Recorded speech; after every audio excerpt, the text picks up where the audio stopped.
Magandang umaga po sa ating lahat. Welcome to the second Workplace Wellness webinar on self-care and peer support.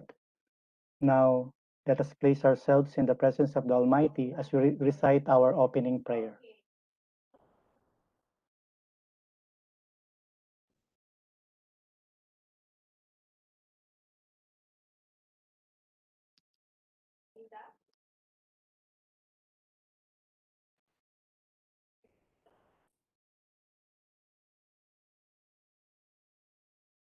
Sir Mads, meron pa pong nauna yan.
Dear God, we praise and honor you.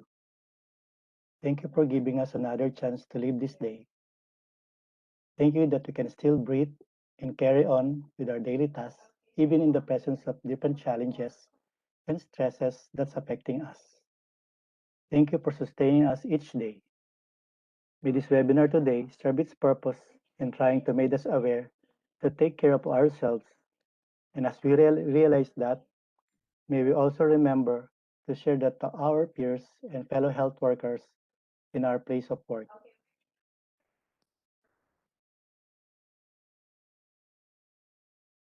We lift Dr. Agnes Casino to you. Use her mightily as she imparts the necessary information that will benefit us. Use her expertise and knowledge for your greater glory. May this webinar uplift us and made us to have a better understanding on the importance of being mentally, psychologically, and physically healthy. Indeed, we thank you for your goodness and faithfulness because you are great and loving God. We give you all the glory, honor, and praise forever.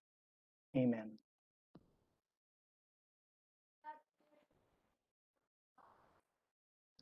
So, good morning once again. Welcome to the second Workplace Wellness webinar in our self-care and peer support. Ito po yung ating pangalawang session or topics. We have remaining 3 more. Series po ito na inorganize ng mental health program for our central office employees. Dahil alam po namin na sa panahong ng pandemya, kinakailangan po natin na makita kung paano natin naalagaan yung ating sarili at maging yung ating mga katrabaho. So, importante pong maibigay natin ito sa bawat isa. So, alam ko na ready na kayong makinig sa ating lecture for this day. At this point, we shall now begin with our workplace wellness webinar session today entitled How to Handle Difficult People in the Workplace. Let me introduce our esteemed resource person today. Dr. Agnes Casino is a psychiatrist from the National Center for Mental Health and is currently assigned at the Mental Health Division, Department of Health. She is a fellow of the Philippine Psychiatric Association. Prior to her assignment at the DOH, she was the head of Strategy Management and Linkages Unit and head of Special Concerns, Office of the National Center for Mental Health. He is also a member of various technical committees of the Philippine Council for Mental Health, part of the WHO International Initiative for Mental Health Leaders, and a member of the E-Mental Health International Collaboration, New Zealand. She has been a resource person to government and non-government organizations for different subjects related to mental health. She was a humanitarian crisis responder who worked to distress overseas Filipinos, and during the Marawi siege, where she was accorded to the Lingkod Bayan Award. Her interests include mental health and psychosocial support, social determinants of mental health, workplace wellness, addiction, psychiatry, and migrant mental health. Ladies and gentlemen, may I present to you Dr. Agnes Joy Casino. Dr. Agnes, take it away. Hello, good morning, everyone. So, thank you, Sir Aldrin, for the introduction. So, I think I don't know if I'm gonna share from my end or it's going to be Mads. So I hope you had a breakfast already, and maybe I would suggest that you prepare some popcorn with you and water perhaps, because this lecture is gonna take us, I don't know, I hope it's not gonna take us the whole 2 hours, but I try to make it concise for everyone. So maybe I think M- Mads, am I able to share or you're gonna share from your from ano? You can try, Doc. If not, I can share it for you po, Doc. Sige.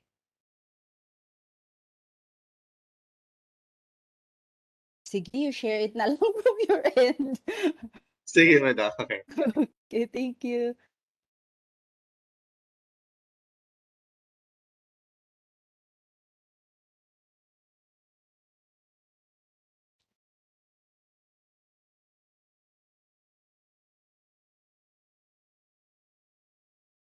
Yeah, so again, for this morning, we'll be talking about difficult personalities.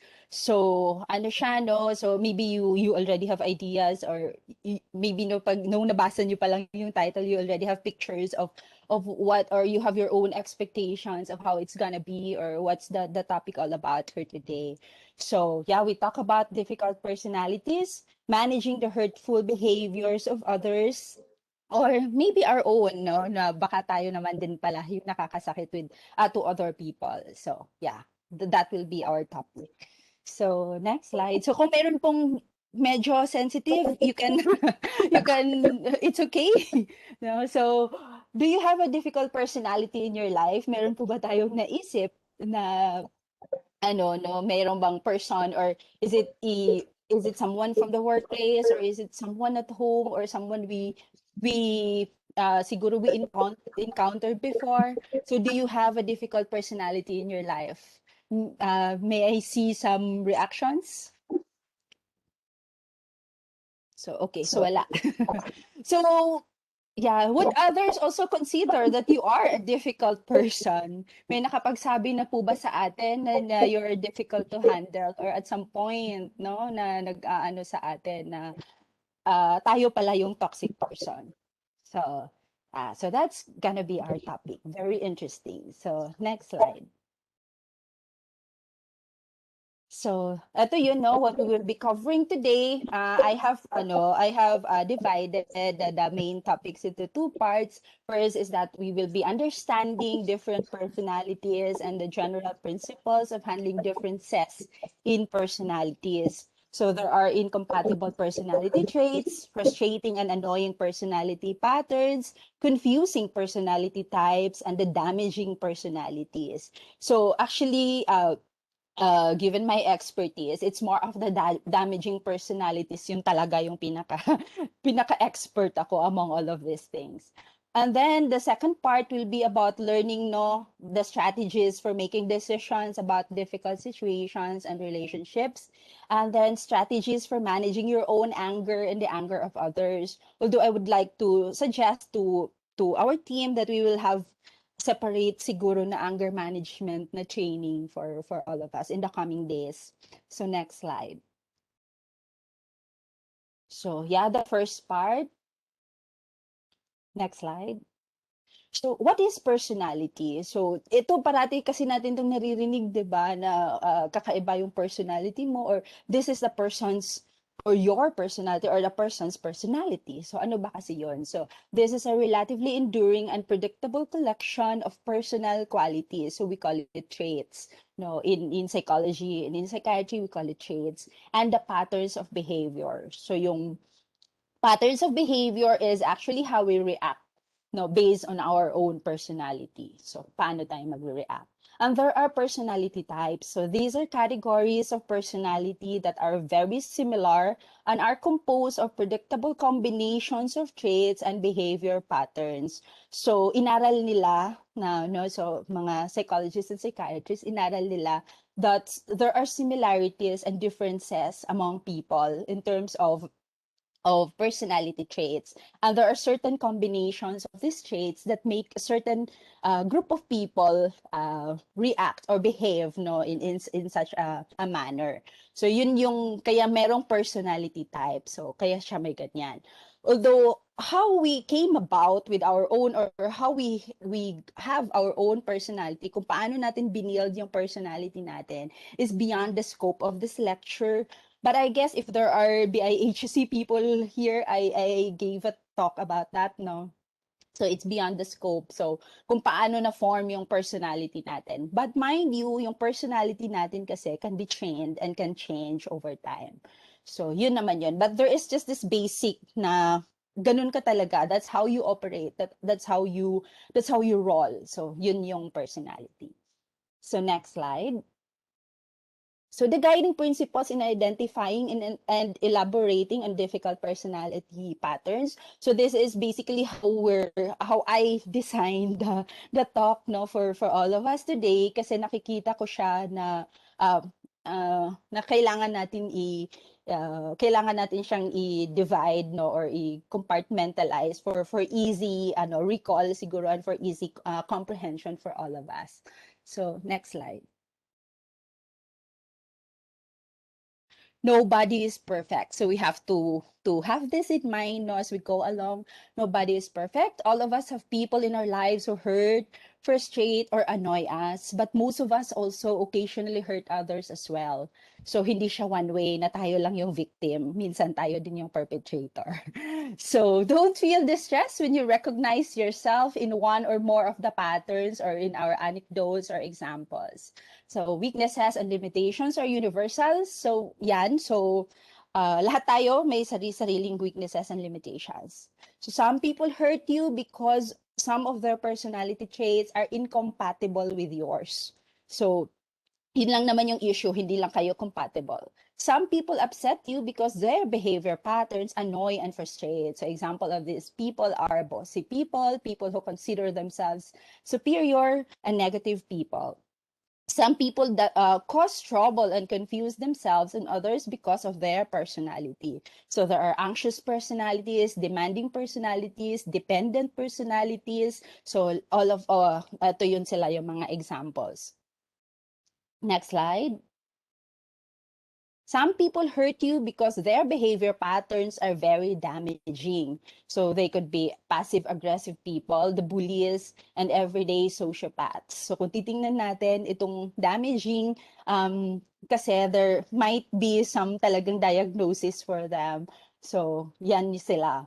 And then some people hurt others because they have poor relationship and coping skills. So hindi lang naging maganda yung environment nila, and they cannot make sense of their emotions or of the world. So medyo nagdi-disintegrate sila. So that's why they also hurt others. So next slide.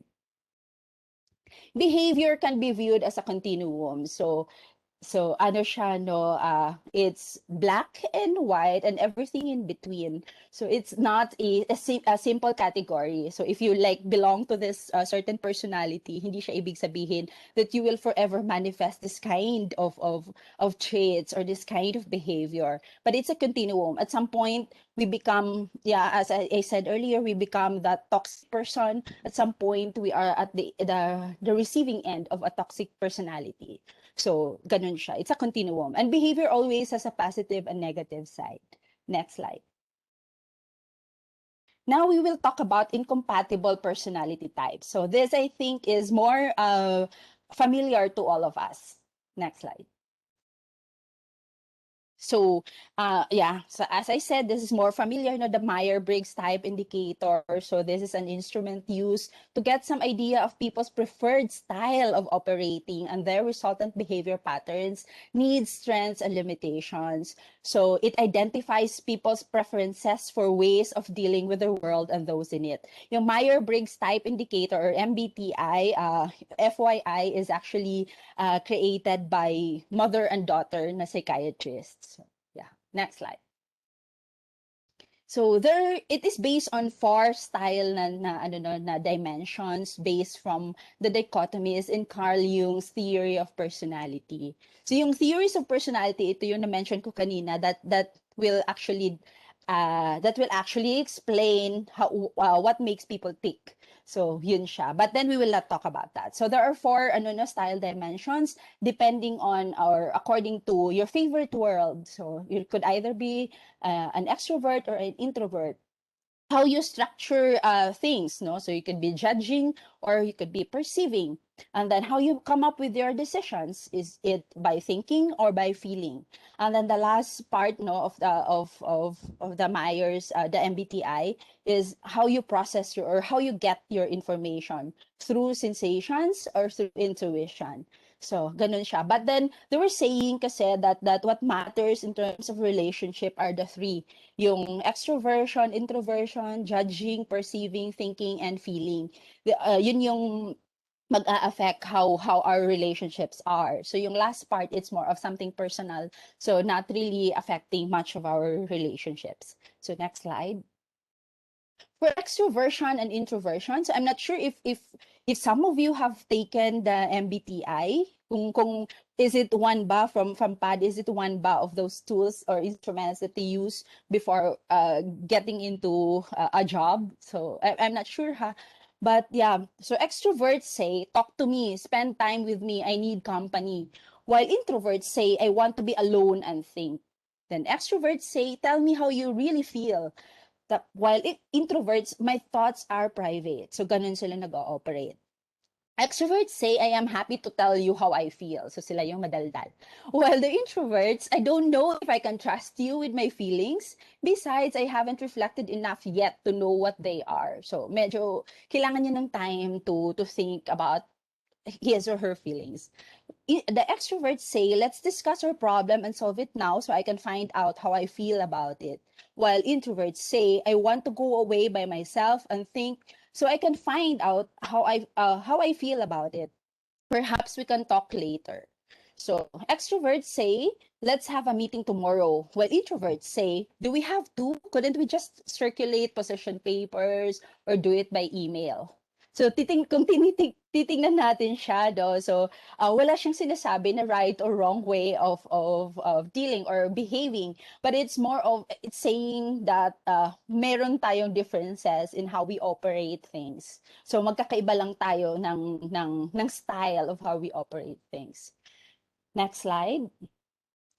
So yeah, so extroversion and introversion, what are the potential problems and ways of dealing with them? So given that magkakaiba nag-ooperate yung mga tao, so ano yung nakikita natin na potential problems? So I write down some lang, but there are other areas also that could be problematic, no, for yeah, incompatibility in terms of introversion and extroversion. So for example, ito yung pacing and conflict. So extroverts want to work things out immediately and will pursue an introvert in an attempt to discuss things and start problem solving right away. So pagka may problema, ganun, susugurin niyo yung introvert na kailangan pag-usapan na natin to. But actually that makes yung introverts, that makes them resent feeling trapped. So they feel trapped because they, 'di ba kanina, they need time to understand their feelings first and how they gonna react to it. So kailangan nila, kaya they felt trapped pag inaano na sila, sinusugod na sila, or they're like confronted to solve a problem. Introverts don't like confrontation and will avoid it. But extroverts may interpret their escape as lack of concern or lack of courage. So, yan, ganun sila mag-isip. So, magkaiba. So, what we can do, the extrovert should be prepared to summarize their perspective briefly, and then allow the introvert to deliberate. So bigyan nyo sila ng time mag-isip. Introvert need to risk stating how they are feeling when when the relationship is a more personal one. So kung ikaw ay introvert, so you have to have that that use words, you talk about your feelings kasi hindi ka nga din maiintindihan ng other people around you. So next slide. So usually in the sa workplaces, ano ang nangyayari? So between extroverts and introverts. So the workplace contact, extroverts like lots of meetings and can waste time talking on the phone, while introverts prefer to spend more time on their own and do not like excessive meetings or phone conversations. So siguro napapansin nyo in the office, may ganun talagang mga tao. So what we can do, extroverts can use email to avoid wasting working time or placing too many demands on the introvert. So phone calls to introverts should be relatively short kasi ayaw nga nila na makipag-usap. And introverts can accept that some workplace conversation and contact may not strictly necessary, but still be an important aspect of workplace community and morale. So sa end ng introvert, isipin natin na we need to socialize also. So we need to talk to people. We need to have meetings. So ganun siya. So I hope you already have a picture of how it's gonna be. So yeah, next slide. The next na mga incompatible types now of personalities are the planners and optionizers. So let's get organized or go with the flow. So ganun din siya no, in the office, in our personal relationships. So the key words for planners: organization, structure, controlling options, decisiveness, planning, closure, predictability. While of course itong mga go with the flow, the optionizers, looseness, flexibility, putting off decisions to some point, procrastination, spontaneity, staying open to possibilities and change. So ayaw nila yung stagnation, they want change. Next slide. So what are the potential problems and how are we going to deal with them? So in terms of decision making, so magkaiba sila kasi planner yung isa, the other one is optionizer. So optionizers often accuse planners of jumping to conclusions without checking with them. They can feel left out of the decision making process because closure has arrived too fast. So mabilis yung planners. Optionizers may feel nailed down by planners, and planners see optionizers as evasive. So sila din yung wala tong pakialam, or like ayaw pag-usapan yung mga issues or the things that we need to do. So what can we do with that? If you are a planner, make sure that you always consult with others before making a decision. If you are a planner, explain how it feels to you. Kasi nga you are a planner, you want things done na agad and you want a result agad-agad. So you explain to the other members of the team, I feel uncomfortable when things go on hold indefinitely. So I can wait a while, but I need reassurance that a decision will be made within a realistic time frame. So ganun ang magsalita, gamitin, use words, people, kasi we cannot read minds. So yan siya. So another potential conflict between the planners and optionizers, punctuality. So optionizers are very relaxed about time and often annoy planners who take it more seriously. So planners can make an atmosphere very tense also by insisting on absolute punctuality and deadlines. So yan kakaiba yung paano sila mag-ooperate. So what we can do? Optionizers should try to be more punctual when dealing with a planner. So alam mo na ganito magagalit siya if you are late, or if your report is late, magagalit siya. So as much as possible, optionizers should try to be more punctual. Planners should remind themselves that optionizers are not being deliberately thoughtless if they are late. So hindi nila naisip talaga na it's not about disrespecting you, but it's just that time matters less to them. So wala silang concept of time, or time is different for them. Planners need to make to be more flexible and relax about the less important deadlines. So para hindi tayo matutoxic lahat, prioritize and yung mga less important deadlines, so you can make you can allow flexibility for the optionizers. Next slide. Now we move on to the next mga incompatible personality traits. So the thinkers and feelers. So which rules? Is it the head or the heart? So, ganon. So, yung keywords for thinkers, you have logic, objective analysis, the head rules, the principles and rules, facts, justice, and they are direct. Whereas, dito naman sa mga feelers, so they're using more of their heart. Feelings and values, appreciation for others, the heart rules. They are more, they more display empathy. They have personal values, kindness and caring, and harmony. So, magkaiba din sila naman nag-ooperate. So, next slide. Looking at the bright side though, so makikita natin yung mga strength ng thinkers and strength of the feelers, no? So, makikita natin sila. Yung mga thinkers, they're brave about conflict. So, it has to be faced. Kasi nga, gusto nila na wala kasi silang, hindi nila na-feel yung emotions. So, kailangan natin itong ma-solve. So, they're brave about conflict. Whereas, this, so we will go first, no, the strength of the thinkers. They're more direct and upfront. They use logical analysis and then can reprimand and fire more readily. So, sila yung boss na hindi nag-iisip kung anong nararamdaman ng other person, but they can just fire because they're thinkers. So, ganito yung magiging dialogue nila, no? I know this will distress his family, but we simply need to cut costs and that's all there is to it. So, it's factual. Yun lang yun. Kailangan lang natin magbawas ng tao. So, we need to save. So, we will have to let him go. So, hindi niya iniisip ano yung mangyayari to the person or to the family of the person. While the strengths naman of feelers, your concerns for relationships and harmony, shows kindness and compassion toward others, checks up on other people who might be upset and monitors the emotional and social temperature of situations, and they boost others' morale and confidence. So, magkakaiba sila ng strengths. So, if we understand all of these things, so siguro we can make use of this, no, na paano natin gagamitin or how are we gonna make people work if we understand na ganito yung na differences in personalities or how people operate. So, next slide. So, ano naman yung potential problems? So, in terms of communication, thinkers do not talk about emotions and can seem cold and uncaring to feelers. Feelers may seem illogical and too emotional if you are a thinker. So, parang napaka-emotional lang taong toyo kung kausap. So, sometimes we have that. Or, bakit kasi yung, di ba, your head is above your heart, so you should be using your head. So, sometimes they tend to have, or we tend to have those kinds of comments. So, what we can do, watch your language if you are a feeler. Remind yourself that thinkers focus on logic can be misleading and that they may still have deep feelings about the issue being discussed. So, hindi lang sila nagsasalita, but they feel.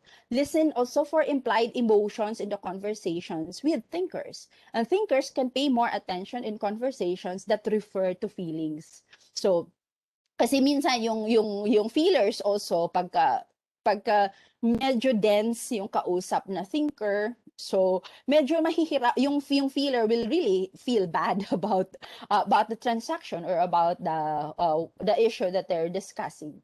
So ganon. So next slide.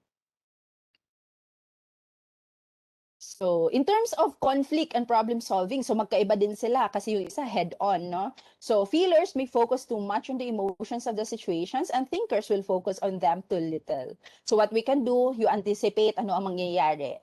Acknowledge the equal validity. So, ano naman, pareho naman kayo, valid yung points ninyo.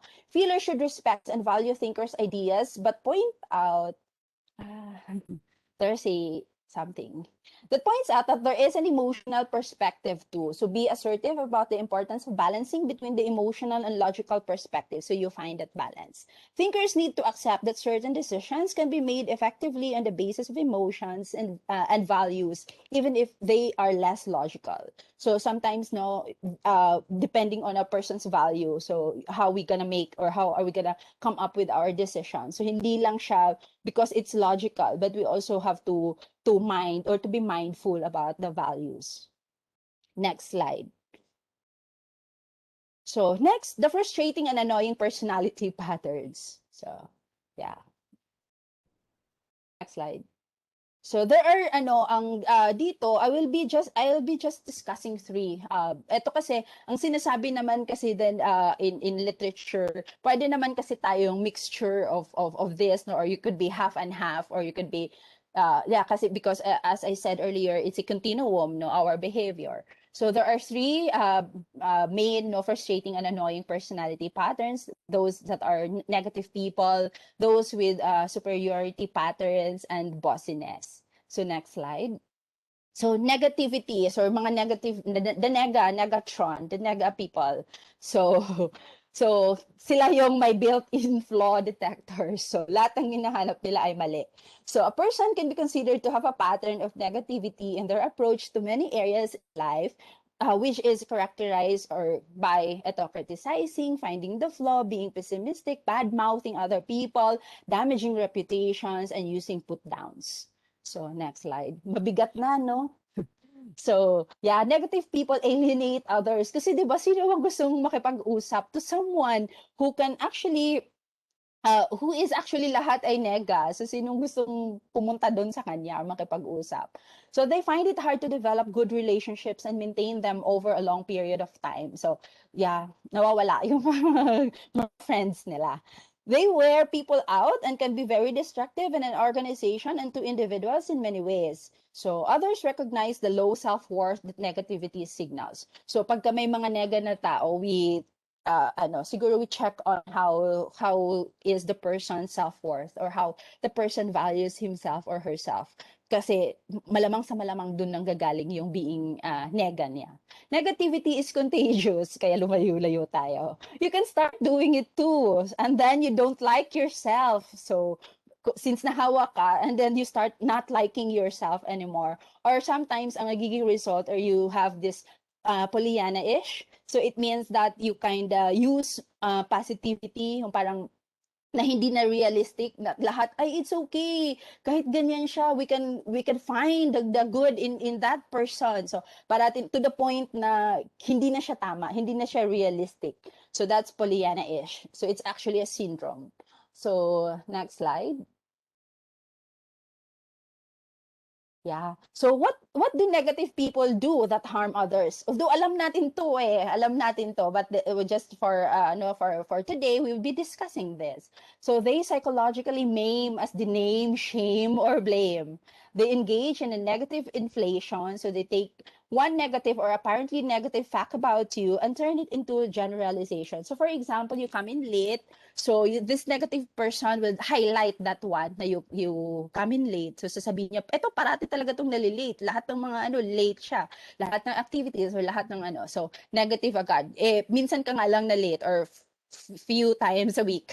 So ganun yun ang nakafocus. So they tend to have this inflation. So pinapalaki nila. They happily spread rumors and stories against other people. They doom and gloom, focusing on whatever might go wrong. They assume that the worst will happen. They bitch and snitch. So they make nasty remarks about others and their motivations. But we have to really be careful because pag ganito nagkukwento sila about negative things about other people, so there's the likelihood na ikukwento ko rin nila to other people yung negative about you is very high. So, they moan and groan. So they complain all the time, even about trivial things. They carry on automatic flaw detector wherever they go. So that's how they see life. So naghahanap sila parati ng nega. And they often act as martyrs. So sila din yung paminsan pa-victim. So kaya we have to be careful with them. Kasi they can turn the table around, tas sila na yung victim. So lalo na pag kino-confront natin sila. So how are we gonna deal with them? So how are we gonna deal with another person's negativity? Don't reinforce the negativity. So do not subscribe to the drama. So walk away without being offensive. Try not to be alone with them. So magsama ka para dalawa kayo. So para walang so if there's gonna be a conflict later on, at least there's another person, a witness. Or sometimes kasi pag nadidilute ng other person, so hindi na agad nega yung masasabi ng negative person. So if you have to work with them, remind yourself not to succumb to their negativity and find ways to stay positive about the work you are doing. So you focus on the work, not on the persons or not on the personality around you. Be assertive when necessary and say something like, let's break out out of the doom and gloom mode. So it's okay. So, na magsasabi tayo na wait lang, nega na tayong lahat ngayon. So wait lang ha, pause. So yeah, we can do that. If the person is elderly, distract them with diversions such as new hobbies and other attentions. But although sometimes din kasi yung pessimism and negativity could also be, lalo na pag hindi naman siya dating ganyan, it could also be a symptom of a mood disorder. So pwede din kasi siyang ganon. But for this purpose, kung ganun na siya, that's how the person rolls. So that's different already. That's personality. So next slide. So strategies also for dealing with our own negativity, yung atin naman sa sarili natin. So identify your own patterns, so ano yung nagiging pattern mo, and siguro you make an introspection, no? Na kailan ka ba nagiging nega? So be brutally frank with yourself. Do a reality check and ask someone close to you, do you think I am a negative person? So meron ba kayong mga kasama dyan? You can ask them kung kung tingin ba nila sa you are a negative person. Remind yourself the damage it will do to your relationships. So parati siyang, we have that in our consciousness na if I'll be forever nega and someone is telling me that I'm already nega, it will bring damage to my relationship. So it could be family relationship or at work, in the workplace. Try rational talk. Rational self-talk. So what matters kasi at the end of the day is, 'di ba, kung gaano ba tayo, ano ang sinasabi natin sa sarili natin, so how we talk to ourselves. So next slide. So next is yung people with superiority complex. Yeah, so I am better than you. Ganun yung how they operate. So this pattern of behavior gives a strong message of superiority across many areas and causes significant distress to others. So there are levels din siya. So I'm using the more for the general terms that hindi siya, not the clinical ones. So you have smugness, arrogance, and superiority by osmosis. So there are 3 types. So yung smugness, I am better than you because I have made the right choices and behave in the right ways. My way is the only way. So they kind of have sila yung holier than thou.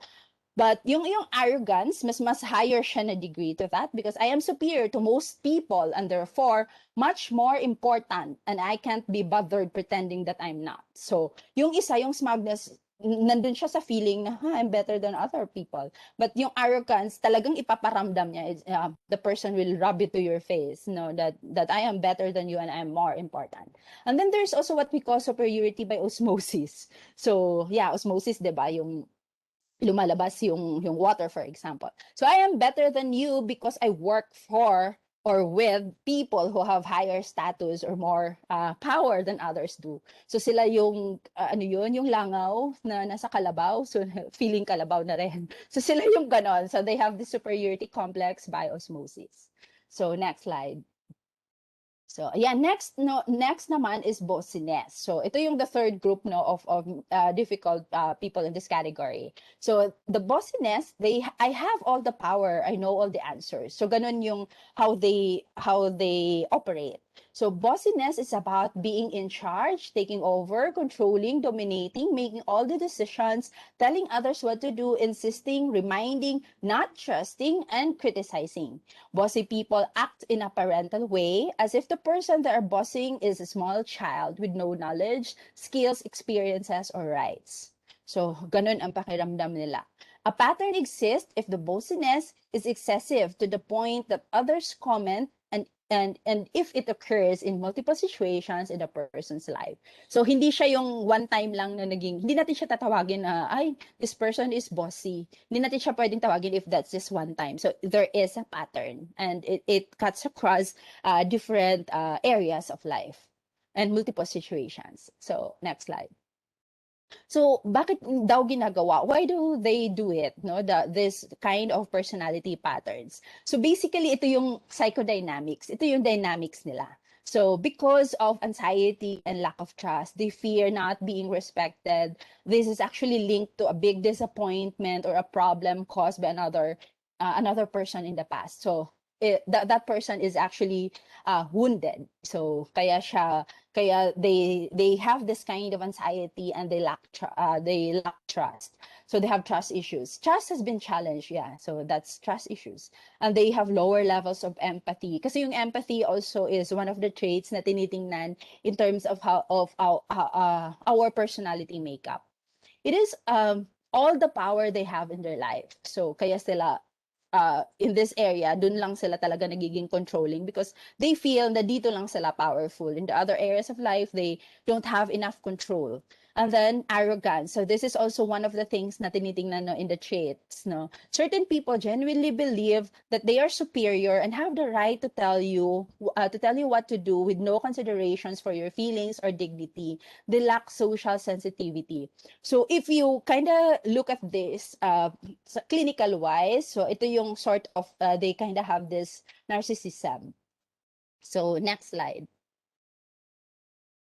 So how they affect the workplace and relationships. So we have to put in mind that we shouldn't be confusing yung bossiness with organizational skills, kasi magkaiba yon. Yung organizational skills is something that we really inaaral and we build on, whereas yung bossiness is part of a personality or how you are made up. So be wary, bossy people will hassle but not attack or seriously harm you. So hanggang dun lang sila, but they do not intend to harm you or to really attack you. Nevertheless, they can make a workplace unbearable. They can damage personal relationships as their lack of trust and respect toward their partners or colleagues takes its toll. So ultimately, they demoralize, bringing on feelings of anger and resentment. So ganun ang nagiging effect to the workplace. So next slide. So how are we gonna deal with a bossy person? So try to understand and be charitable about their behavior. So you can this is reaction formation kasi is a mature defense mechanism. So you do reaction formation. So try to look for the good in that person and focus on that. So, ganun ang ginagawa natin. So, being charitable to the person. Because nga, kasi di ba yung dynamics niya, the person is wounded, so meron siyang trust issues because of something that happened way before. Do not let it go once you have identified the pattern. If people don't know you are upset, they will tend to repeat bossiness. So, there's a way of telling that you're not comfortable with what is done to you, or not comfortable with the situation that you are in. So be assertive. So yun. And there's also another, I hope in the near future we can have another workshop naman, yung assertiveness training.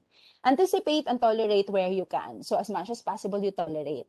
Look at yourself. Kasi sometimes also the reason why nagiging bossy din sila, because we also have, or the other persons in the team may have passive aggressive behavior, so it can actually elicit bossy behavior. So nati-trigger sila with the passive aggressive people. The bossy people are triggered by PA behavior. So yun. So we need to check ourselves also. So next slide. So, yan. So, focus on the potential workplace damage and confront gently. So, if you are the boss and you can see, not the boss bossy, but if you are the manager or the supervisor or the team leader, so you focus on the potential workplace damage and confront gently. So, if there is a person na being bossy, so you talk to the person. So, you give examples or particular details or situations na naging bossy siya and it's affecting also other people in the team. Consider discussing the issue with the superior. So if you are not naman hindi naman ikaw yung head, if you are subordinate, so consider discussing the issue with the superior. State your concern and say how it is causing discomfort and irritation. Don't respond as the bossy person wants you to. So do not subscribe to the person's bossiness. So it's more of tolerating but also making yourself bossiness proof. So hindi natin siya So if you are also the boss, you can rotate power. So may may value yung rotating persons or rotating positions or rotating areas, because that's the value of it. And use humor. Humor also is something that's a mature coping mechanism. And kung hindi talaga kaya, then leave. So that's it. Next slide. Now we talk about confusing personality types. This one, since we only have an hour to go, so I'm not gonna discuss everything about this, or hindi ko na siya isa-isahin, but there are confusing personality types. So examples of this, the anxious personality, the excessive worrier, over-dependent behavior, the hypersensitive people, perfectionist, over-cautious and avoidant, the hoarder and procrastinator, the over-controlling behavior. So these are confusing personality types. So I think this has been discussed by Dr. Das, no, about being resilient, no. So being resilient kasi is also about being being adaptable. So inflexible personality, someone with this personality at work has a hard time adjusting to changes they don't like. They tend to reject ideas that go against their own preferences and prefer to maintain their own way of doing things. So medyo matigas yung ulo. They tend to be minded and are often rigid about their approach to tasks or projects. So they don't consider that there are other people that operate differently from how they operate. So ganun sila. So my way is the only way. So, yeah. So next slide. So, demanding personality. So, don't ever leave me. Ito yung medyo napupunta na siya sa disorder. So, we call it BPD. Yung extreme cases of demanding personality, we call them BPD or borderline personality disorder. So, this has been, I think, portrayed in movies, no, na mas exag in the movies. So single white female, if you have watched that, that's about BPD. So they kind of clingy, super clingy and demanding. So BPD is a complex mental health condition characterized by difficulties with emotion and self-image, unstable personal relationships, and impulsive behaviors. So what are the common challenges in BPD? So instability in relationship with others. So sila yung palipat-lipat ng friends. Sila yung they kind of have this unstable relationship. So if like they have this boyfriend or girlfriend, they cling to the person, and then pag napapansin nila na medyo detached na yung person, they will uunahan nila yon. They have this takot na iiwan sila. So uunahan nila yon, or some of them talaga result into like threatening the person na I'm gonna kill myself, I'm gonna do suicide, I'm gonna die by suicide pag iiwanan mo ako. So they kind of have that. So I hope you can picture that out. They have intense emotions such as anger and low mood. They suddenly shift in self-image. So nagdi-devaluation sila. So ngayon, okay ka sa kanya, tapos maya-maya may nasabi ka lang na hindi good to that person, then you are really bad na sa kanya. So, ito sila yung persons na BPD, they operate in a white or black, black or white. So, no grays, no in between. So, ganun lang sa kanila. If you're good, you're good. You're bad, you're bad. Hindi ka po pwedeng you are bad, you do something bad but you are a good person. Hindi sila ganon. So it's either black or white. So there are impulsive and damaging behaviors which can include substance misuse or impulsive spending. Self-harms, as I said kanina, sila yung nagthreaten na I'll gonna die by suicide. And for some people, suicidal thoughts or actions. So we call it in the clinics, it's parasuicidal behavior. So the person doesn't really intend to die, hindi talaga siya suicidal, but to get attention. So sila yung BPD. Next slide, damaging personality. So mas malala siya. So the passive-aggressive, the bully, and the sociopathic. So yeah, next slide. The passive-aggressive, so they are indirect resistance to the demands of others and an avoidance of direct confrontation. So talagang resistant sila to the demands of others. And while passive-aggressive behavior is a form of self-sabotage, it is also highly toxic on a team. So in terms of how we communicate, the morale of the team and productivity will actually suffer because of being passive-aggressive. Next slide. Yeah. By the way, yung passive-aggressive, in the previous version of our in psychiatry, we have kasi the DSM-5. So we have this diagnostic and statistical manual. So it's kind of our Bible. So it used to be a personality disorder, passive aggressive, but right now it's no longer a personality disorder. So hindi na siya sakit. So ayun ang being PA, but it's somehow it's also damaging, and it's actually a coping mechanism. So the bullies are seething with resentment, bitterness, hatred, and anger. They have prejudices as a vehicle for removing their anger onto others. So binabato nila yung galit nila to others. Bullies are driven by jealousy and envy. Rejection is a powerful motivator of bullying. So, the bully. So maybe at some point in our lives, we have met them. So, paano ba yung bullying behavior? So, it could be verbal, intimidating, or related to work performance. So, verbal, this could include mockery, humiliation, jokes, yung mga yung mga toxic positivity, the jokes that they're saying, pero yun pala may patama. Gossip and other unspoken abuse. So, intimidating, this might include threats, social exclusion in the workplace. Huwag natin siyang kausapin, tayo na lang. Spying or other invasions of privacy. So, related to work performance, examples include wrongful blame, work sabotage or interference, or stealing or taking credit for ideas. So, that's bullying pala, na hindi natin idea, kinuha mo lang, tapos you're claiming it as your own. So that's bullying. So next slide. So retaliatory, in some cases, talking about the bullying can lead to accusations of lying, further exclusion, refused promotions, or other retaliation. So lalo pag boss mo yung bully. So medyo mas mahirap nga. Institutional bullying happens when a workplace accepts, allows, and even encourages bullying to take place. So, yan ang nangyayari. So, di ba yung culture, nagiging bully pala yung mga tao doon. This bullying might include unrealistic production goals, forced overtime, or singling out those who can't keep up.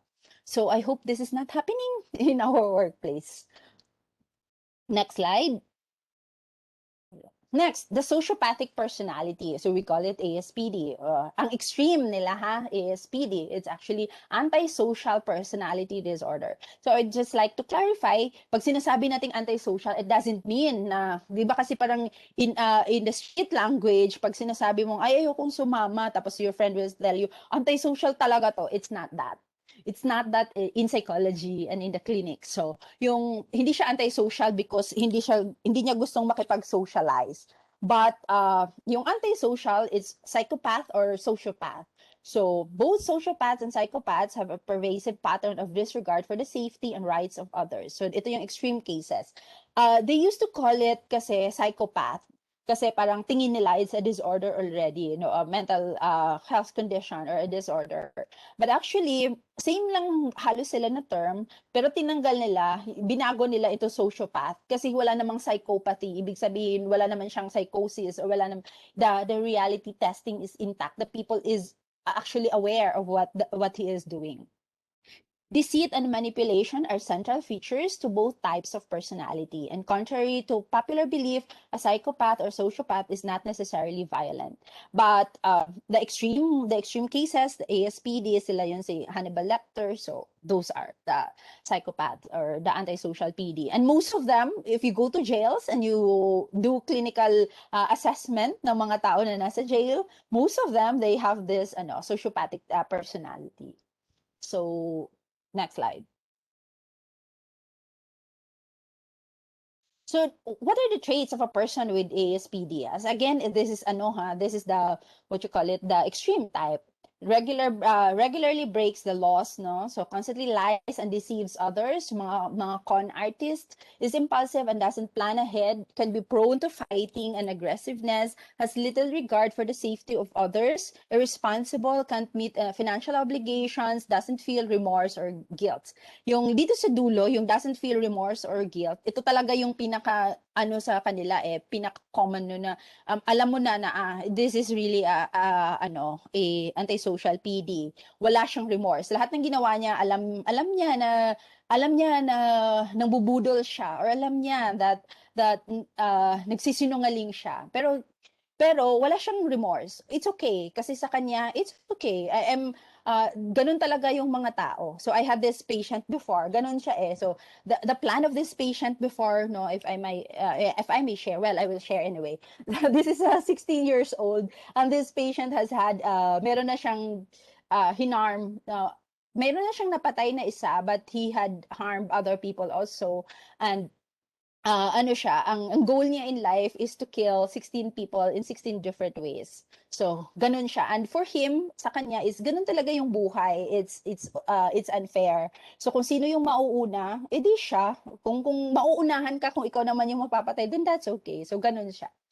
So, that's antisocial PD. But not all of them are actually violent. So, next is, are we gonna take a break for a while, or are we gonna continue pa rin? So, I suppose naman that you had breaks naman siguro no, nakapag-CR din naman kayo, you're allowed naman. So, sige, we will continue. But that's antisocial PD. So if you want to learn more about that, you can also you can watch Hannibal Lecter. So that's being antisocial. And there are also a lot of movies. So I forgot lang the other titles. So next is ito na yung second part, learning. So yun, alam na natin yung mga concepts about yung personalities and how are they affecting or damaging our relationships and in our workplaces also. So now we move on to learning how to make decisions about difficult situations and relationships. So next slide. So there are 4 behavioral options. So parati tayong may choices. So it's not true that ito lang yung way and ito lang yung pwede mong gawin. We all are given choices. So how are we going to deal with difficult situations? Meron tayong 4 behavioral options. So we have it cast, no? So you change, you accept, you stay and suffer, or you take off, or you leave. So that's 4 behavioral options, no, when we encounter difficult situations. So cast. Next slide. So change. So change what you can and improve the situation. So ano yung kaya mong i-change, then you do it, and to improve the situation. So for example, nasa work ka na kasi, and 'di ba, just because there is this you are an extrovert and you are working with an introvert, it doesn't mean na ano na lang na sige hindi na tayo mag-uusap, or sige ano na lang, aalis na lang ako sa trabahong to because I find it difficult to work with a person na different yung preferences from me. So it's not. So we change what you can and you improve the situation. Then the other option is accepting. Accept the situation that cannot be changed and learn to live with it. So sige, ganito na talaga tayo. So we compromise na lang ha, ganito. Ito lang yung trabaho ko, so huwag mo akong pakialaman, and that's how you roll. Hindi rin kita papakialaman. So if you have an agreement naman, the two of you, then that's good. You stay and suffer. So pwede rin manahimik ka na lang and suffer in silence. So stay in the situation as it is and continue to feel the stress. And the last option, of course, is take off. So admit defeat and walk away from the situation entirely. So you can also do that. So again, there are 4. So tayo yung mamimili. So depending on the situation that we are in, depending on our capacity to accept the difficulties. So meron tayong 4 options. You change, you accept, you stay and suffer, or you take off. So next slide. There are also what we call the healthy self-assertion. So again, as I said kanina, maybe we can talk more about yung ano talaga, more about workshop siguro on assertiveness. But there is healthy self-assertion. So being assertive means standing up for your rights without attacking or violating those of others. Otherwise, kung being assertive is standing up for your rights, tapos wala itong, but you have this intention actually to attack or violate those of others, then that's already sociopathic traits. But if you are aware of your rights and the rights of others, you're also respecting that, and that's healthy self-assertion. So what are the steps? So identify your rights. Remember that rights aren't laws or rules. So hindi flexible din siya. Right mo lang, karapatan mo lang, pero hindi siya batas. So change your thinking. So very important is how are we change our thinking, no? Kung where we focus kasi na our energy, particularly our thoughts, no? So yun din ang makikita natin, and dun din tayo magbe-behave. So use the non-verbal scales of assertion. So for example, you stand comfortably close. So to the person, use eye contact but not glaring. So hindi naman ka naka sa kanya, not glaring. Stand tall in a relaxed posture. So hindi ka rin kasi nga you'll do assertion tapos nakaganon ka naman. So it's not really assertion. So hindi matitake ng person na you are standing for your right. So or ng other person that you are really standing for your right. You face the person. So hindi yung nakayuko ka habang kinakausap mo siya. Use relaxed gestures and control aggressive and anxious mannerisms. So you feel feeling confident with yourself. You look serious and don't smile unnecessarily kasi you will not be taken seriously. And speak firmly and fluently. So wag uutal-utal. So we need to practice all of this for us to exhibit healthy self-assertion. So next slide. Yeah. Use I messages instead of you messages. So I'm not sure if you're familiar with the I messages. Kasi yung I messages, it's like saying na, I'm not comfortable with this.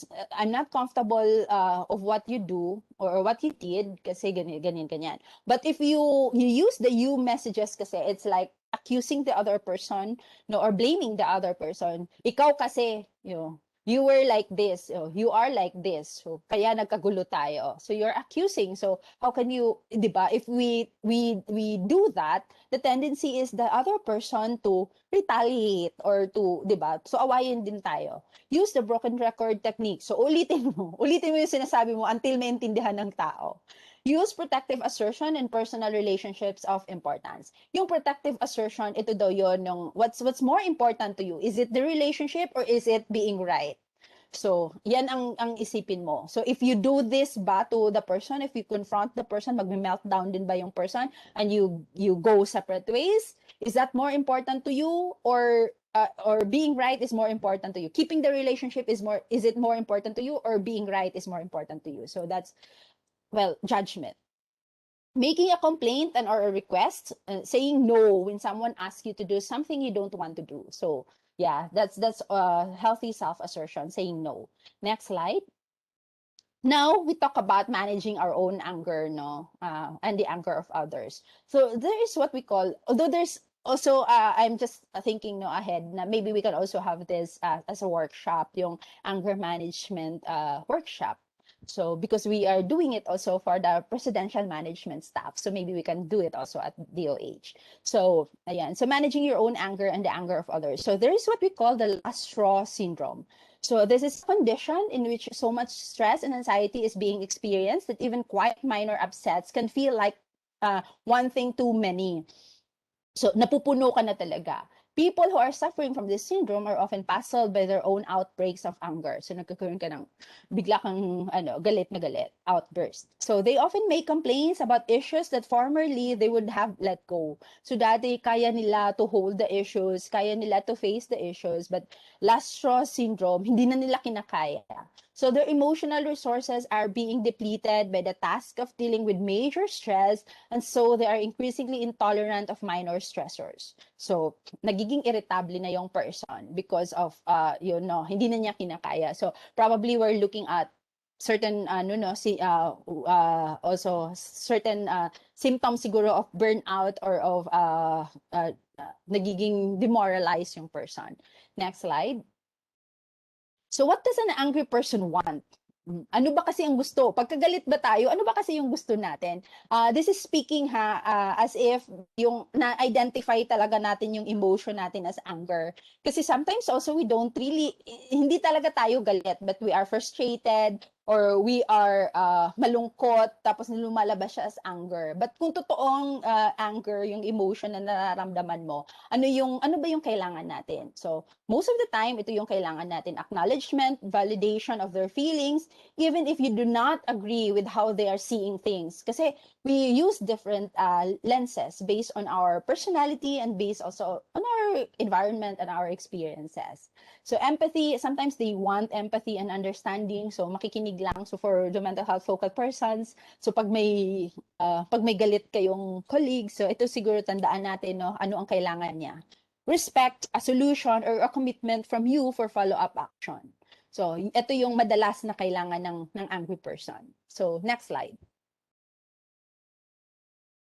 So how do you respond also to an angry person? So paano natin sila i-deal? So we have to remember this key fact. So the perceptions by an angry person of what you say or do will be temporarily distorted. So kahit nung sabihin mo, iba yung concept niya or iba yung appreciation niya of things. It is not about winning the encounter. So hindi naman to hindi naman siya contest or hindi naman siya no na kailangan ikaw yung mananalo. Kung galit na galit yung tao, so you need not push your own issues also. The most effective way is to respond thoughtfully rather than in a knee-jerk fashion. So, pag-isipan mo rin yung sasabihin mo na maiintindihan ba ng taong galit na kausap mo, nakaharap mo. You need reminding yourself of your objectives. For example, protecting a relationship. Yun yung, as I said earlier, which is more important to you? Keeping the relationship or being right? No, so it is not about venting your own feelings. So galit na yung tao tapos ikaw din nakikisali ka rin sa galit mo or naglalabas ka rin ng ng sarili mong galit. So yung want niya to be validated, hindi niya makukuha. So the more the person will get angry. It is about solving the problem. So kung ano yung issues. So ito yung kailangan nating tandaan kung may kausap tayo or may kaharap tayong person na galit. So next slide. So there are nine principles for maintaining a satisfying relationship. Actually, this is from the literature, from the book that I had. No, it's actually about principles for maintaining a satisfying romantic relationship. But when I read about that, so I think this can also be this is also applicable in the workplace. So next slide. So the nine principles for maintaining a satisfying relationship is ito yung niyan, an acronym, find peace. So tandaan natin, if you want a satisfying relationship, find peace. So next slide. So F, no, flooding damages discussions and needs to be controlled. So flooding, so you're flooding the other person with all your emotions, lahat ng problema mo, flinad mo na yung other person. So the same way, di ba, in our social media, pag nagpa-flood yung mga tao, we tend to, ayoko na nito, so I unfollow or something like that, no, na ginagawa natin. Then I, in the here and now. So wag magkalkal ng mga lumang issues. So, yung pinag-uusapan nyo lang, ano lang yung nagiging issue nyo, ano lang yung conflict nyo, yun lang yung pag-uusapan in the here and now. Then N, nobody is perfect. So we have to keep that in mind na we all have our own ups and downs, and sometimes we do fail other people too. And then D, differences doesn't mean a defect or a danger. So magkaiba lang tayo ng approach, magkaiba lang tayo how we think, how we process things, and how we behave towards certain stimuli. But it doesn't mean na defective yung other person or that person is already a danger to us. Next slide. Then P, positive balance sheet. So for every 1 1:5 na rule, for every 1 na meltdown or every 1 conflict, there should be 5 na positive na things that you are doing. So yeah, you can eat out or you can like give somebody, you can praise someone. So pwede siyang gawin. Pagka meron kayong conflict na isa, tandaan mo nyo, 5 yung dapat na meron na nagagawa tayo na for the other person to be happy about, na hindi siya magagalit. So for us to be able to maintain a good relationship. And E, express goodwill and respect all the time. A is admit when you could be in the wrong. So pag ikaw naman yung mali, you admit. So hindi yung ipapasa mo yung mali. So and then C is control criticism and contempt. So wag criticize yung person because we have to separate the action from the person. So, yan ang pwede natin gawin. And then you engage in discussion and problem solve. So, yeah, so you engage, pag-usapan kasi hindi tayo we cannot read minds. Hindi natin nahuhulaan ano ang nararamdaman, ano ang iniisip ng other person. So, we engage in discussion and problem solve. So, next slide. Okay, so that's the end of it. So there are a lot of mga personality types pa na hindi ko na siya diniscuss, dinaanan lang natin because we might be really running out of time, and of course baka kasi ma-flood din kayo ng information for today and it's kind of annoying na rin to you. So now we open the floor for comments, questions. or suggestions on how are we gonna deal no in the or what we're gonna do, or ano yung suggestion nyo of topics now for the next topics. Although what I want really then to talk to you about is how personalities are developed. Bakit tayo naging ganito? Okay, thank you very much, Dr. Agnes, for that very informative presentation. Now we move on to the much awaited portion of this activity, the question and answer portion. So the virtual floor is now open for questions. You can unmute your mic if you are about to speak and then mute afterwards. So the floor is open for those people who want to throw their questions to Dr. Agnes.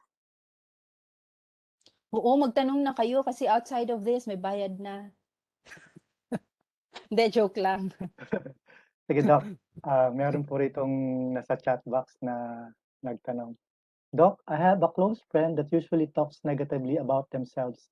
How do I handle this? Aha, okay. So sila this person is malamang nandun siya sa hindi ko diniscuss na personality.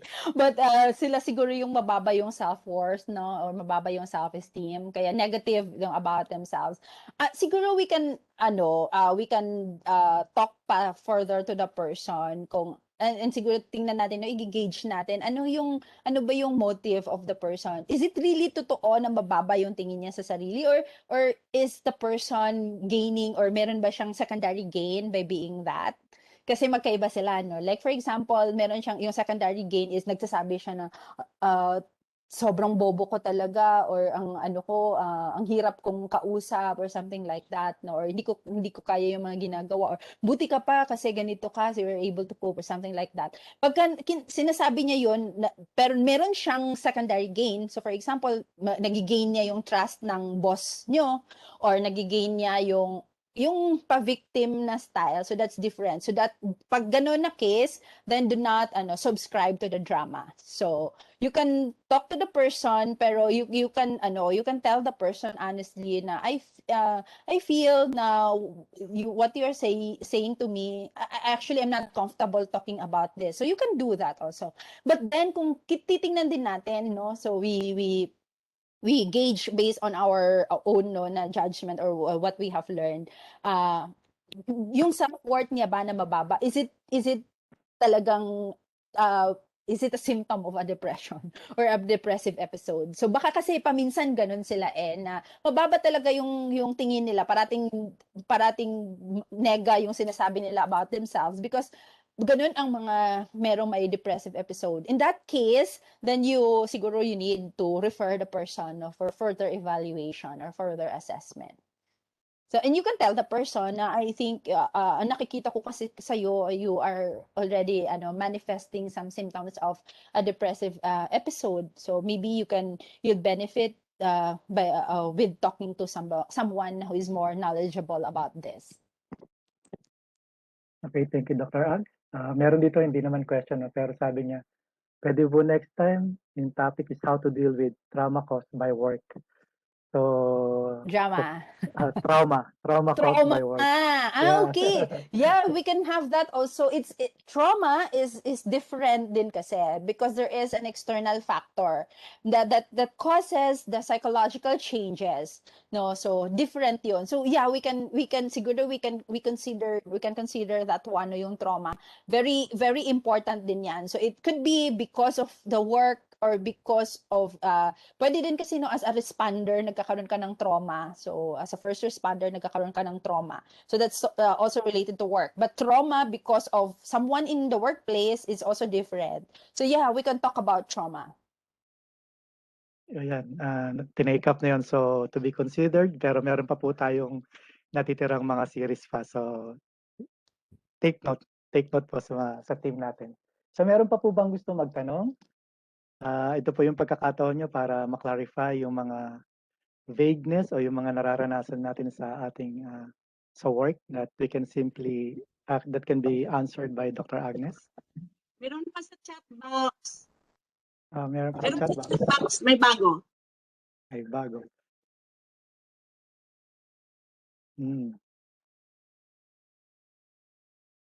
Ito. Sige, go ahead, ma'am. Di ko siya makita. Okay, how can you Ayun. deal with manipulative person? How can we know if we are being manipulated na? Ayun. So different din no yung manipulation and it falls on actually dun sa sociopath yung manipulation and or could be yung damaging na personalities yung manipulation. So actually mafe-feel natin yun we when we are not comfortable already talking to the person na nararamdaman mo manipulate. Nararamdaman talaga natin siya. Maybe we're using our intuition, yung sensing and intuition, that part of the dimension in the MBTI. Maybe yun yung ginagamit natin to feel that way. So and 'di ba yung gut feel daw kasi it's real according to science because we are wired that way yung kung paano tayo kasi 'di ba yung even our ancestors ganun din kasi sila na they can sense danger. So, kaya siya may ganyan, may intuition or the gut feel. So, the same way also, if we have this pakiramdam natin na hindi okay when we are with this person, or pakiramdam mo na namamanipulate ka na with the person, you can step back and assess yourself. Really, bakit ganito yung nararamdaman ko? And you can siguro go back to situations na oo nga namamanipulate ako. So how are you gonna deal with that? You do your yung being assertive, you speak to the person na I feel really uncomfortable and I feel being manipulated by you. So or in a nicer way. Pwedeng direct, you can do it if kaya ng tao or if nag-meltdown din yung tao nung sinabihan mo, then medyo issue siya. But then you can confront the person and you assert na pakiramdam mo and I have this right. Pakiramdam ko ganito na ako. So para masosolve niyo yung problem. Baka naman kasi there's just miscommunication or this misinterpretation of things. So there's just that communication problem. So you talk to the person. But if again there are 4 ways yung cast, yung how we are gonna deal with situations like this. There's another one. I think it's almost the same. How can you deal or how do you deal with a person whom everyone sees as difficult? Yung isa manipulative, no? But he does not realize that he or she is. Yeah. We call it, there's this, kasi, yun yung magiging difference niya now. Itong, the lecture kasi today, we talk about yung, yung parang the general or the more practical things. But clinical-wise, meron kasi siyang parang implication clinical-wise. Those people na walang insight, so we call it insight, wala silang, hindi nila naramdaman or they kinda think na it's the people around me ang may mali.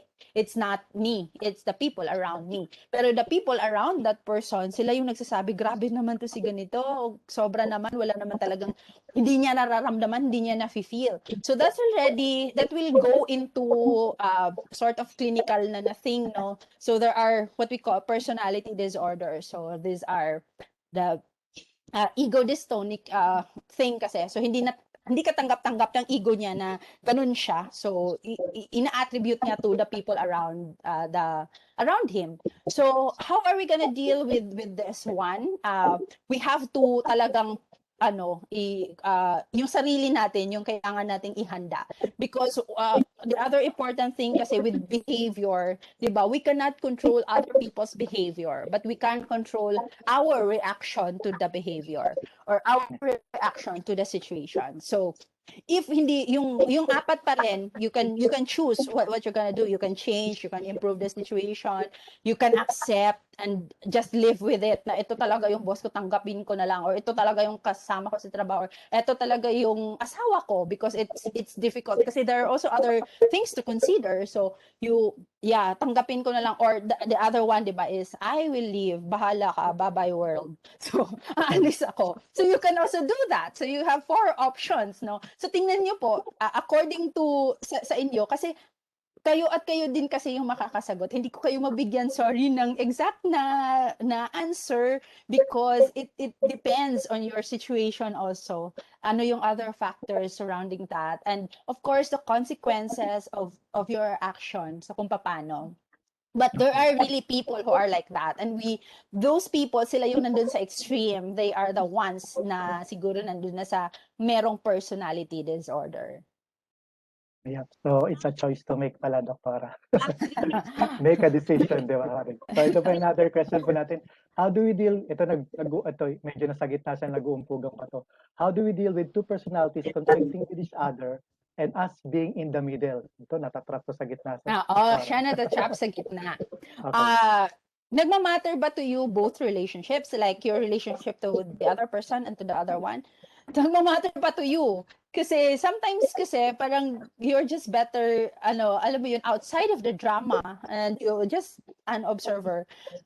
Hindi ka, but I suppose this matters to the person asking, no? Kasi siya yung nasa gitna. We call that kasi, we also have this theory about triangulation. So it happens usually in families. So there's this triangulation. So triangle, there's three parties. So usually, pag tatlo kayo, may dalawang nagkakampihan, tapos ikaw yung nahiwalay, o ikaw yung inaaway, o ikaw yung nandun sa gitna, ikaw yung nahihirapan kasi nag-uumpugan sila na forces. So nandun ka sa gitna. So what will you do? So ganito, so ganun din siya. Again, you make your decision based on four options, choices. So ano yung gagawin mo? You can address the situation directly. So you can talk to this person, these people. So kung hindi sila nag-uusap yung dalawa at ikaw ang nasa gitna na kinakausap nila tapos ikaw yung litong-lito ano nangyayari sa akin. Kung ikaw yung ganon, you can talk individually to the person, to the people involved, to the two people. So you can talk individually ano yung nagiging concern mo. So you can if kaya mo naman, you can bridge the gap ng dalawa. Pag hindi mo siya kaya, you can let the person or you can just leave them na sige, bahala kayo diyan, basta ako magtatrabaho lang and focus on something that's more positive or on your work rather than on the personalities. So you can do that. But sometimes it's really difficult to separate our personal lives from our environment. So you make you can talk to a more senior na mas mataas than these two people. You can talk about it and resolve the conflict between the two. So may mga ganun tayong options. So again, we have to weigh in ano yung magiging consequence and ano yung if ganito yung gagawin natin, ano yung magiging consequence. So we have to weigh in. But better to try pa rin. Better to try pa rin talking to both of them. Para baka naman kasi masusolve sa ganon. Baka naman merong resolution yung issues if we talk to these people. Okay, thank you, Doktora. There is Adrien, Yes, another question po yung maraming Meron mga siyang- questions na nandito. yes po. May coworker ako na beef, talaga binanggit niya pa kasi and always complain at laging naninira ng mga coworkers niya. Siguro yung laging naninira. How can I handle her? Siguro na-absorb niya, no? Pero yung laging naninira yung coworker. Negative, no? Talking Yep. about negative, lahat negative. So, Yeah, how can pati he handle that? gossip. You really have to confront that person na naninira siya. So, like, you talk to the person talaga. Kasi, hindi siya magiging, yung workplace niyo, hindi na talaga siya magiging healthy. And if it's not healthy, it's going to affect our own productivity and it's going to affect our own morale. Kausapin nyo, if hindi nyo kaya on your level, so kunyari, hindi mo siya ma-approach, then you can go higher. Or you can have, so siguro for those here na may hawak na mga subordinates, for those here na nasa position na who have people under them, then you can have also your own brown bag session talking about conflicts in the office or politics in the office or talking about interpersonal relationships. So maybe that's one of the things no na isasama natin sa meeting. But of course we have to be that receptive also that it might be us who is also toxic to our team. So we kind of have that psychological sound mindedness na pwedeng tayo din yon. So we have to have that kind of acceptance also na baka ako yung babatuhin pala nila dito. So you can have that. But it's really very important to communicate and talk about this. Okay, so communication is important. Kung demoralized na po sa work, ito medyo may mga makaka-relate din. Kung demoralized na po sa work, paano pa po makaka-recover from this in case na you cannot change the person and you cannot afford to lose the job. So wala Yeah. kang option, mawawala yung trabaho, Doc Farah.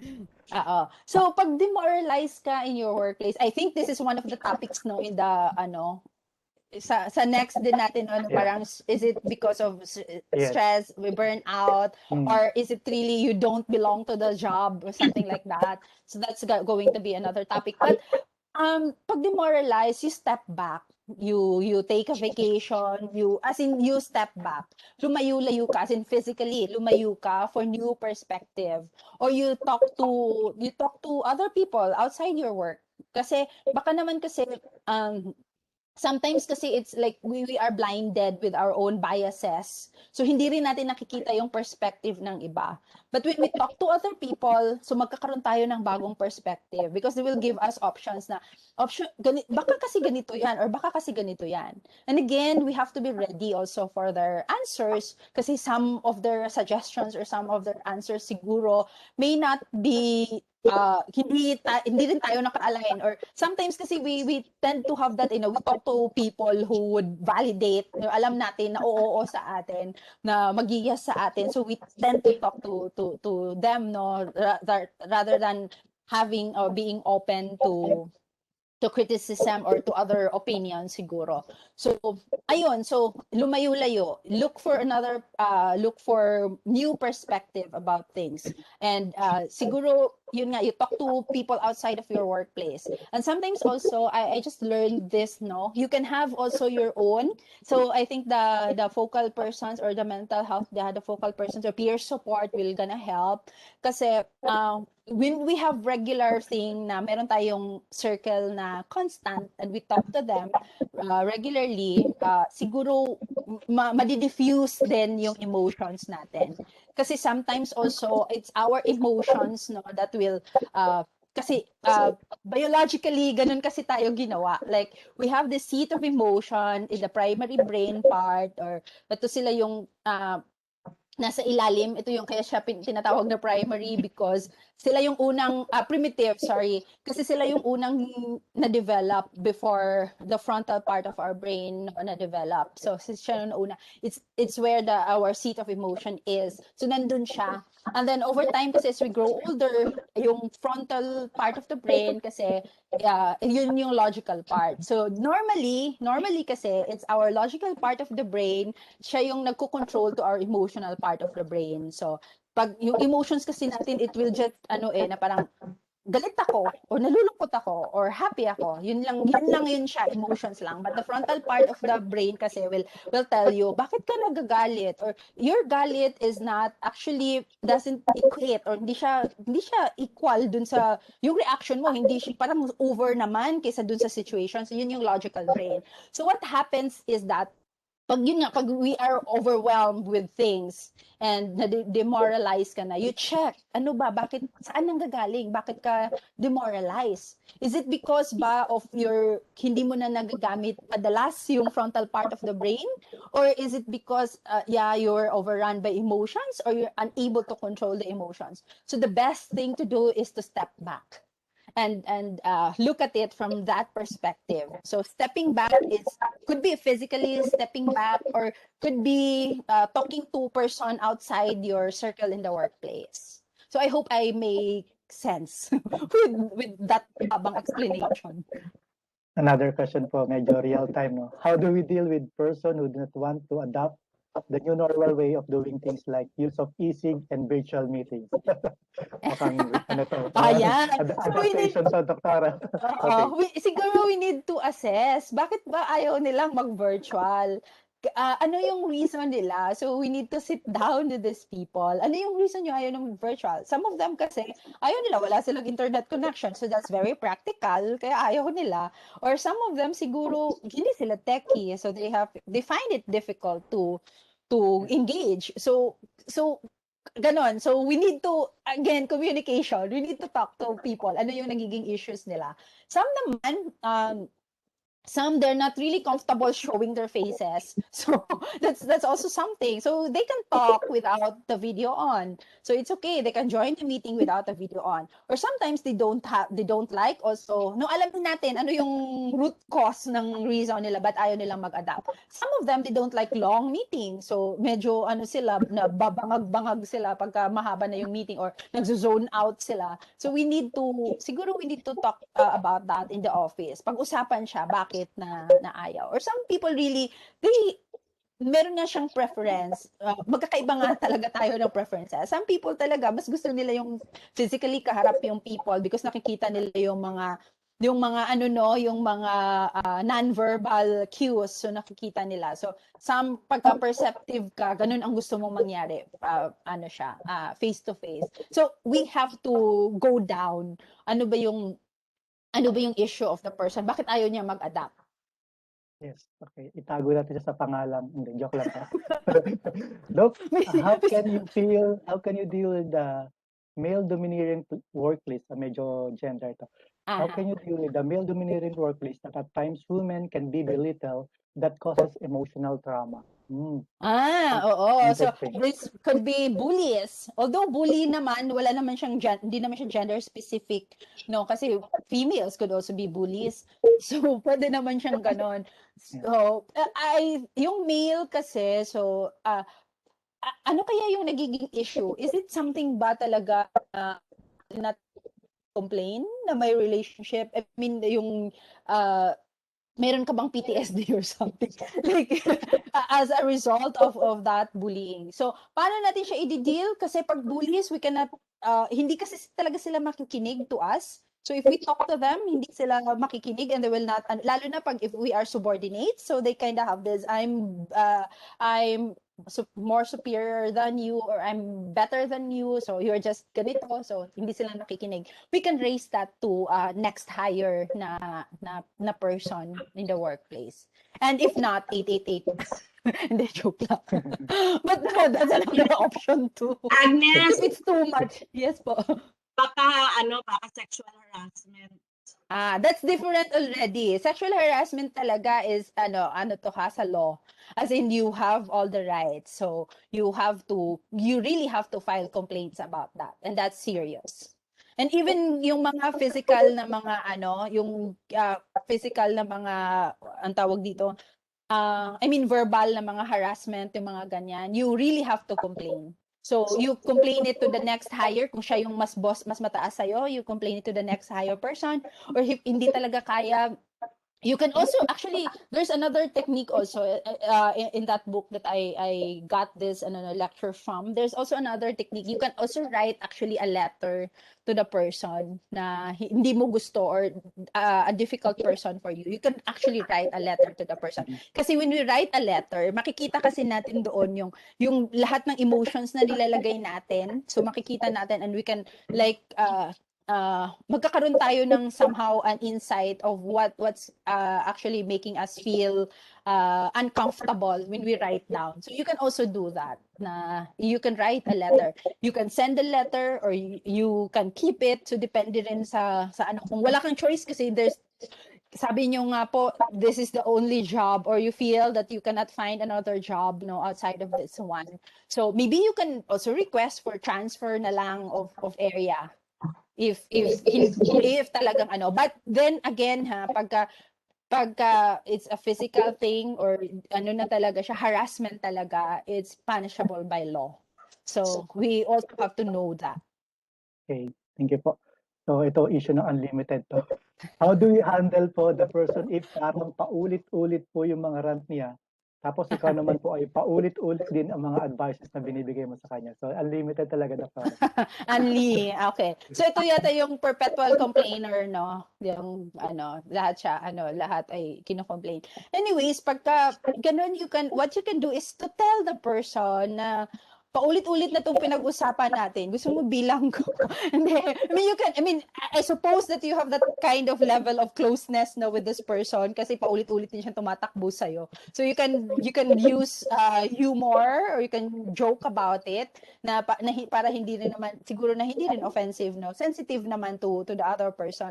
But you can tell also the person na I'm not really comfortable because ito pinag-usapan na natin to last week. It's the same thing now that we are talking about. Maybe you can also kasi it's also self-preservation for us. I cannot give you siguro or what I'm giving to you siguro is not working for you.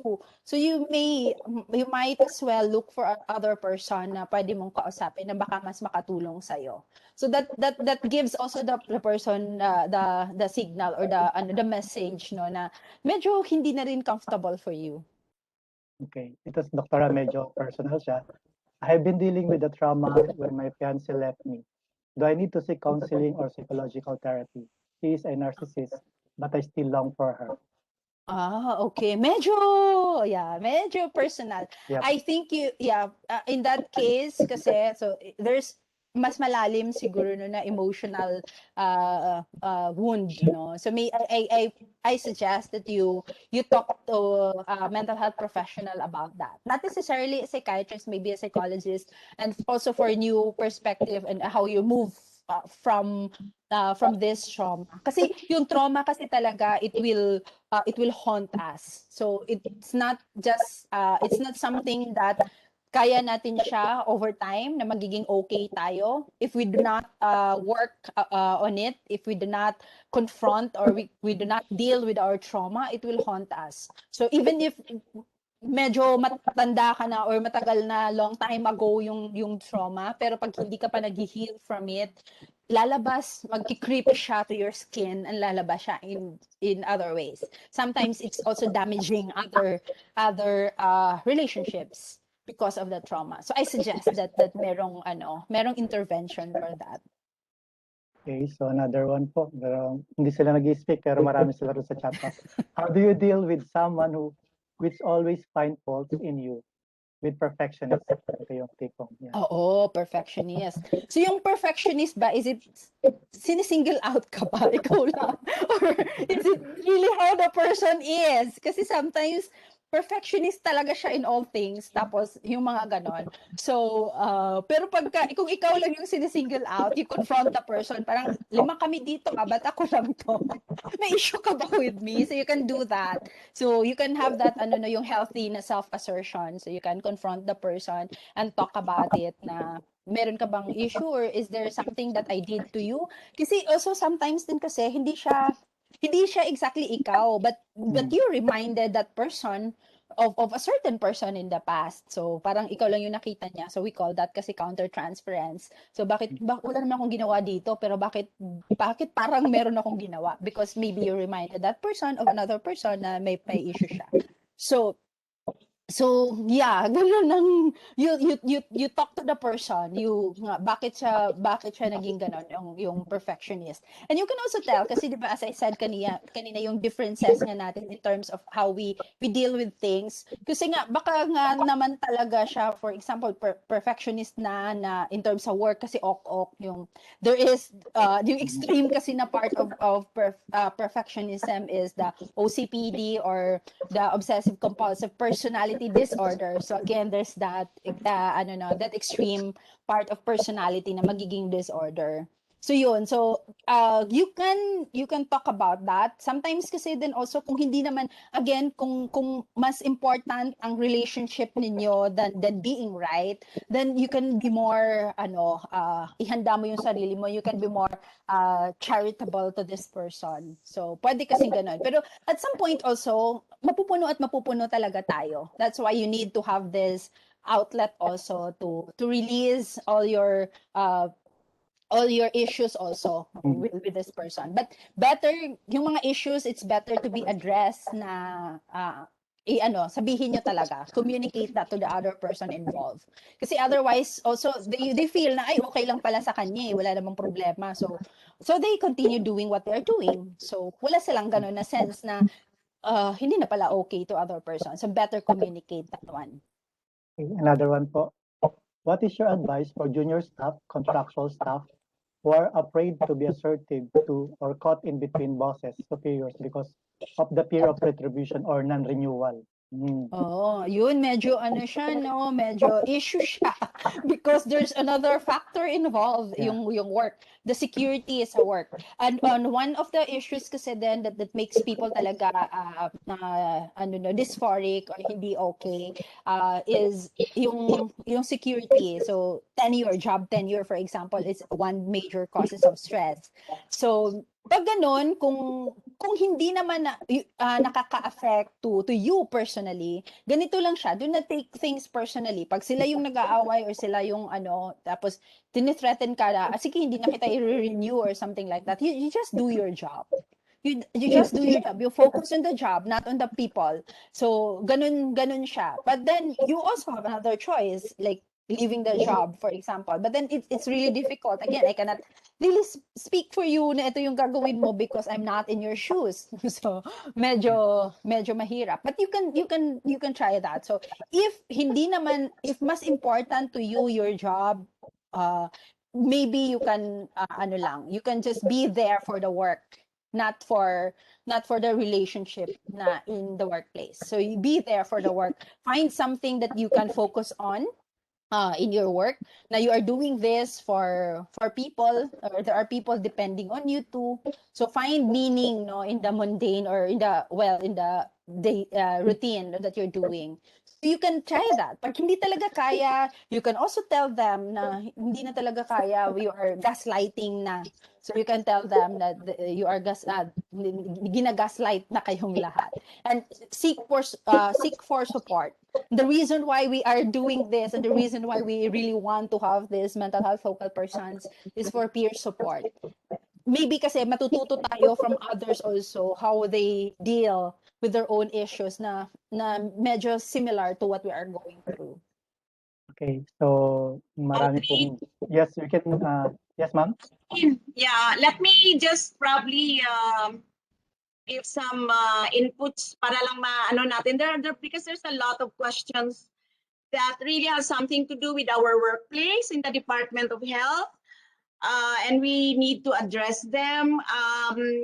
Pero na namang isa dito that more work are being done to those who are doing. It can be frustrating, and then those who are unable to deliver, can we do normalize rewarding work productivity with less tasks, etc. So, and then there's a question about what can we do really in the workplace, because ang daming mga problema ng mga employees, and how do you think should our higher management should be able to handle this? Okay, let me say this. We're very happy that you are all here today participating in this workshop, in this event. This is just a series of webinars that we are working on. Parang pang ano lang sana ito, no, pang come on, so that everybody would be able, to understand that mental health in the workplace really is very important. Now we realize that you are interested, highly interested, and that there must be something that we should be able to put in place as something that is more permanent and something that is more systematic, no, systemic pala in our system. So of course, we're doing a mental health and wellness program in the Department of Health per se as part of the mental health law. Mandate po natin yan. And ginagawa lang po ng guidelines ng PAD. No? So this will be a more permanent thing that we'll be doing, and will be, I think i-summarize natin dapat yung mga issues dito, Aldrin. I'm sure na i-screenshot nyo, Mads, if you can, yung lahat ng mga chats nila and comments. And what we can do probably, is to also get our bosses to, so may memo natin sa kanila that based on ito yung questions or whatever. I don't know, no? We can probably do something about this. There seems to be some kind of a trend that I see in the problems that are occurring in our workplaces. So This is really very helpful, and we would like to try to do something more permanent na system na mailagay natin po sa Department of Health. But thank you. Talagang ang dami po sa ngayon naming natutunan from you, and natutunan kay Doc Agnes, and natutunan din sa ating mga lahat sa ngayon nung nakikita namin yung mga tanong ninyo. Ang dami talaga, and really this is something that we very tangible that we can work on. Just sige lang tayo, tuloy-tuloy lang tayo. We're not promising anything, of course, but we, as the mental health program and as a personnel division, we will be working together to ensure that masolusyonan natin yung ibang mga problema na kita natin dito. But if you really have kailangan talaga ng mga problems, that's the reason why we have the focal persons. Just tell your focal persons to refer you to us again, or you can go direct to the mental health division, and then we can, kung may talagang may mga personal kayong mga problems, we can talk to you. Dr. Agnes will be very much open, and hahanapan natin ng mga therapists or mga psychiatrists who can help you. Hindi naman kailangan kasi may sakit kayo eh. I mean, if you just need somebody to talk to, a psychotherapeutic intervention, galing talaga sa isang mental health professional, we can help you with that. No? So don't hesitate to ask our office if we can help you in this way. It doesn't mean that if you ask, ay meron na tayo talaga. All of us have mental health issues. So yun lang po yung kailangan nating titingnan at saka namin sa ngayon. Okay, sige. I think we're done with, wala na tayong time. Aldrin, thank you. Yes, ma'am. And, That concludes our question and answer session with your wrap up and with your summary. For those who are asking for the recorded sessions, we will be providing the recorded sessions and the slides for your reference. Yeah. Doon sa mga nagtatanong, and can we take the minute of your time para po i-fill up lang po yung evaluation sheet natin para po mas lalo nating ma-improve yung ating webinar, kasi po meron po tayong 2 or at least 3 na remaining pa pong seminar na darating. Kasi po series po ito. Sir Mads, can you show the slides as they accomplish the evaluation form? That will take you a minute po bago po tayo mag-close to wrap up everything. Ito po yung ating announcement. This is the save the date po. Save the date for all of you. Ayan. July 30 po. Ito po yung, baka dito po pumasok yung ibang question na hindi po natin nasagot because of the limited time. And save the date. Are you depressed or in the wrong job? Ito po yung question. Ito po yung next topic natin for that particular webinar. Are you depressed or in the wrong job? Ito po yung July 30, 2021. Same time po, 10 a.m. to 12 noon. So, yun po. Kindly accomplish po yung anyong evaluation sheet, and then we will let go of you. So as we close, thank you very much, Dr. Agnes and Dr. Mampresi, and everyone who joined us this series 2 of our Workplace Wellness Seminar. To Dr. Agnes, thank you. Our gratitude goes out to you for sharing your time and expertise with us. Marami po kami natutunan. It was indeed uplifting and worth applying. Yung crucial doon, yung how to apply it. To all the participants, thank you very much for attending and participating. On behalf of the entire mental health team behind this webinar, we thank you everyone again for joining us this morning. Always remember na yung next slide, there is no health without mental health. Paki-plus nga po yan, Sir Mads. And have a healthy lunch and stay safe always. God bless you all. So Bye, thank you. Thank you. Thank you.